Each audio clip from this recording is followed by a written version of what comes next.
Bismillahirrahmanirrahim. Assalamualaikum warahmatullahi wabarakatuh. Waalaikumsalam warahmatullahi wabarakatuh. Di sini saya akan mempresentasikan tentang pengembangan pusat-pusat keunggulan ekonomi untuk kesejahteraan masyarakat yang disusun oleh saya sendiri, SMP Nasrul Tulab tahun ajaran 2021-2022.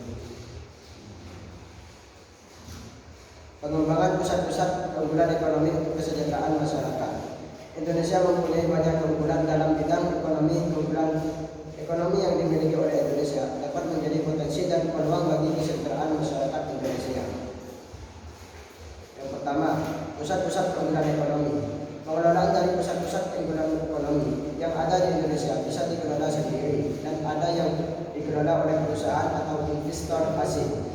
Berikut salah satu contoh pusat keunggulan ekonomi yang ada di Indonesia. PT Freeport Indonesia. PT Freeport adalah sebuah perusahaan afiliasi dari Freeport Indonesia Corporation.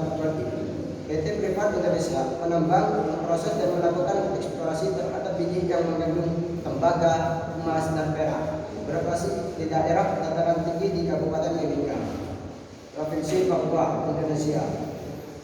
Freeport Indonesia membesarkan konsentrat yang mengandung tembaga, emas dan perak ke seluruh penjuru dunia. Adapun konsentrasi dan kekurangan PT Freeport Indonesia bagi negara. Pertama, menyediakan lapangan pekerjaan bagi sekira 30.000 orang di Indonesia. Karyawan Freeport terdiri dari 68% karyawan nasional, 30% karyawan Papua, serta 2% karyawan asing. Yang kedua, menanamkan investasi lebih dari 9,7 miliar US dollar untuk membangun infrastruktur perusahaan dan sosial di Papua dengan rencana investasi-investasi yang signifikan pada masa depan. Yang ketiga, Freeport telah membeli lebih dari 11,26 miliar US dollar barang dan jasa domestik sejak 1992.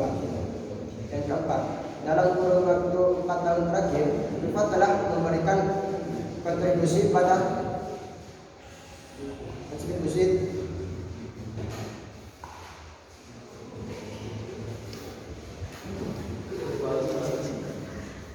yang keempat, dalam kurun waktu 4 tahun terakhir, Freeport telah memberikan kontribusi lebih dari 37,46 miliar US dollar dan dijadwalkan untuk berkontribusi lebih banyak lagi terhadap pemerintah Indonesia hingga lebih dari 6, miliar US dollar dalam waktu 4 tahun mendatang dalam bentuk pajak, dividen dan pembayaran royalti. Yang kelima, keuntungan finansial langsung ke pemerintah Indonesia dalam kurun waktu 4 tahun terakhir adalah 59%, sisanya ke perusahaan itu FJX 41%. Hal ini melebihi jumlah yang dibayarkan Freeport apabila beroperasi di negara-negara lain.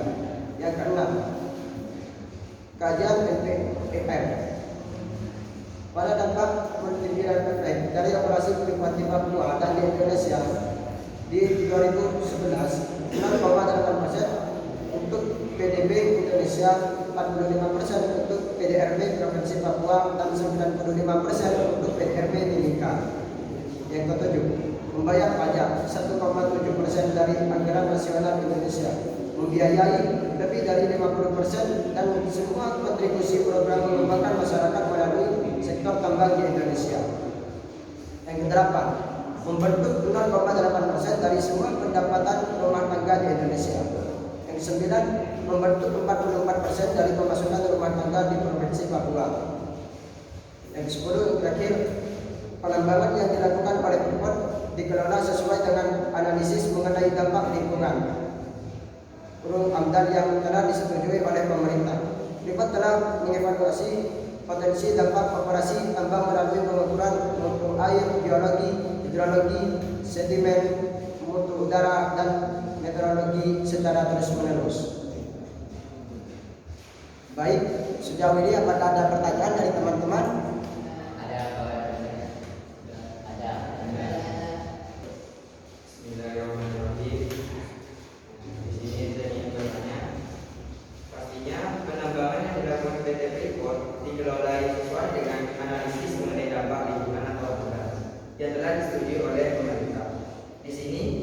Apa saja yang dievaluasi potensi dampak oleh tambang PT Freeport terhadap yang lain?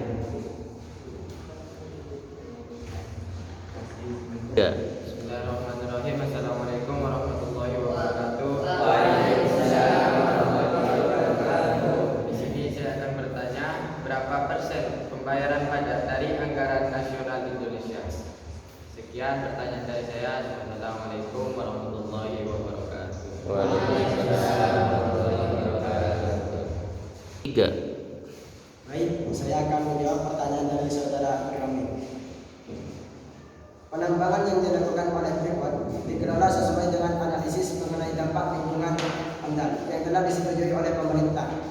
Freeport terus mengevaluasi potensi dampak operasi tambang melalui pengukuran mutu air, biologi, hidrologi, sedimen, mutu udara, dan meteorologi secara terus-menerus. Pertanyaan yang diberikan Rohit akan saya jawab.